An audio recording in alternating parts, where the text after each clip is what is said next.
all we can expect from this government is more of the same. A roadmap to yesterday. Another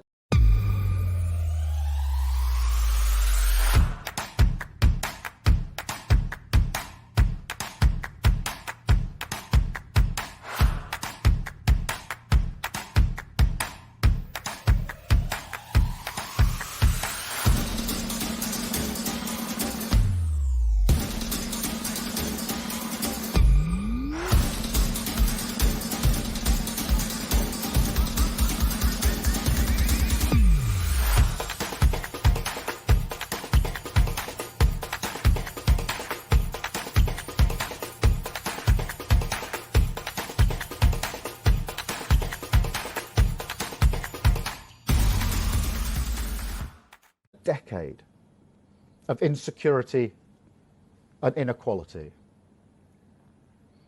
Labour would choose a different path, a path that is focused on the long term, that tackles inequality, invests in the future, and builds a more secure and prosperous economy. That journey starts with the responsible steps that are necessary now to protect family incomes and support businesses. As the OECD, the IMF and the IFS have all indicated, the public finances must be returned to sustainability over the medium to long term, not in the short term. So this is no time for a second wave of austerity. This is no time for tax rises on businesses or families. That would waste the sacrifices of the last year, and it would choke off our recovery. That's why a Labour budget would protect families. We would not cut the £20 uplift in universal credit, benefiting 6 million families by £1,000 a year.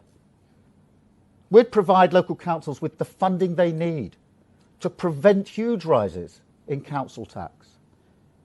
And we'd end the insult of a pay freeze for our key workers after they've given so much. And a Labour budget would also back British business by extending business rate relief and the VAT cut for hospitality and leisure, by easing the burden of debt that weighs down on so many businesses, and by extending and updating the furlough scheme so that it's better able to help people back into work. We'd also fix the gaping holes in the government's Kickstart job scheme. It really does show how badly this government has let people down, young people down. That on average, 292 young people have become unemployed every day. But the government's flagship scheme only supports 13 jobs a day. That's one job supported for every 22 jobs lost by young people. We also need to use this budget to build a more sustainable, secure economy for the long term. Now, the Chancellor is pinning his hopes for recovery on short-term consumer spending. But as the Bank of England have said, the vast majority of savings built up during the pandemic won't be spent. That's understandable, but it won't help rebuild our country, and it won't do much to help save us. There's an opportunity here to think creatively, to build on the spirit of solidarity we've seen in the last year, and to forge a new contract with the British people. The British people invest in rebuilding an economy that's more secure, and the government provides financial security for millions of people, many of whom have saved for the first time. If I were Prime Minister, I would introduce a new British recovery bond. This could raise billions to invest in local communities, in jobs and in businesses.